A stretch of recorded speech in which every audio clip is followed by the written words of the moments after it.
Propane 1,2-diol has the structure as shown there. It is used to make polyesters and is one of the main substances in electronic cigarettes or e-cigarettes.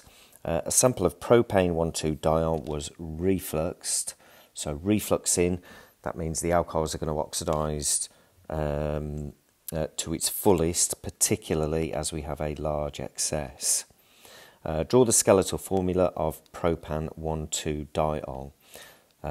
Okay, so I'm going to start by doing this. So propan 1,2-diol. So 1, 2, and of course everything else on here is going to have hydrogens. I'm just doing my working out and you'll see why in a minute. So 1, 2, 3, that's what I'm going to start with. So 1, 2, 3 for my skeletal formula. On carbon number 1, I have an OH. And on carbon number 2, I have an OH. If I just number those as well. So 1, 2, 3. Now, if you've done your working out, if you leave that question as it is, you wouldn't get any marks because you've put 2 answers down here. What you need to do is cross that one out so that leaves you with your correct answer. Okay. Part B. Write an equation for this oxidation reaction of propane 1,2-diol under reflux, using O to represent the oxidizing agent. Show the displayed formula of the organic product. Okay, so let's start with the, and I'm not going to use skeletal because it's very often easier to see what is going on if you've got displayed or structural. So I'll draw this displayed as I've kind of, my working out was displayed.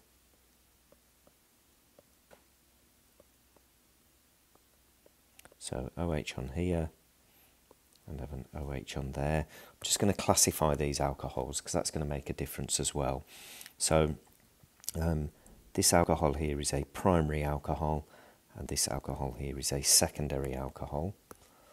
So I can use O there like that. Now a primary alcohol refluxed with excess potassium dichromate is going to form an aldehyde. A carboxylic acid. So there's carbon number 1. So let's do the carboxylic acid on here. And here's the key thing. So most people forget to display OHs. So they're going to forget to display that bit there. Okay. And then the secondary alcohol is going to form a ketone, which is that.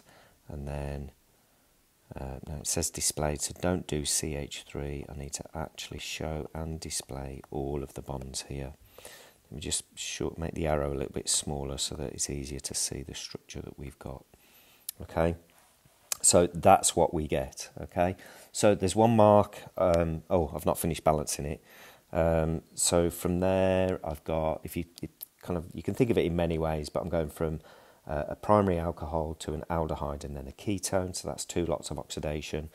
My secondary alcohol is going to a ketone, that's my 3rd lot of oxidation. Then if you balance this, I need 2 waters on here. So part C, how would you set this up for refluxing?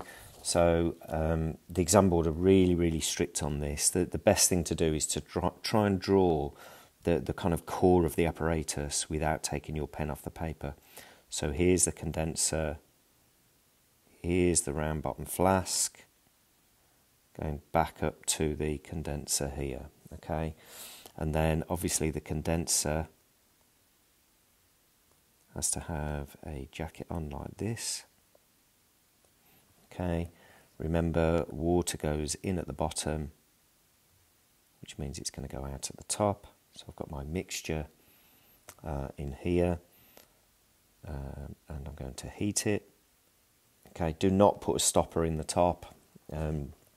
Remember, as you heat this, the gases, it's going to evaporate, and the condenser is going to condense it back down so it drops back in, which means you're going to have expansion and contraction. So if you put a stopper in the top, it's just going to pop out.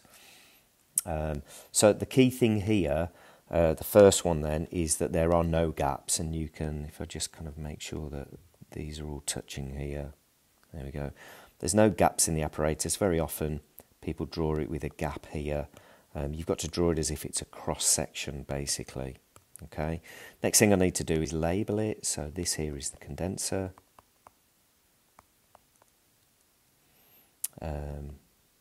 Water out, water in, round bottom flask,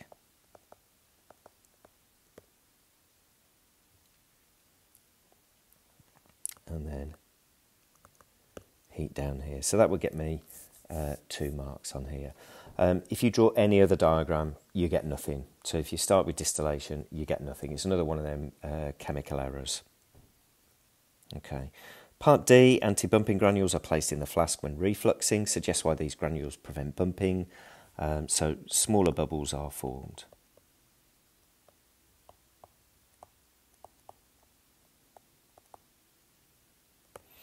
And part E, draw the structure of different organic product when the acidified potassium dichromate is not in excess. That basically means we haven't got enough to oxidise the primary alcohol all the way to a carboxylic acid and the secondary alcohol to a ketone. Okay, so if I start with 1, 2, 3, so it's not asking me to draw it any particular way. So I'm just starting with this. I know this is the alcohol that we start with. So, and there's several products that you could have here. So one of them would be, well, you keep the carboxylic acid that you've got here, but you haven't got enough to oxidise this bit here, so this bit stays the same. So that's one possibility here. Okay, another possibility is you've got enough only to convert alcohol 1 into an aldehyde, and the secondary alcohol to a ketone. Another possibility is that the carbon number 1, that the alcohol actually hasn't oxidised at all there, but this one has formed a ketone. And another possibility, just kind of working through really, is that the aldehyde is formed on alcohol 1. Keep doing that. But nothing else has been oxidised in here. So any of these kind of 4 structures here will get you that final mark.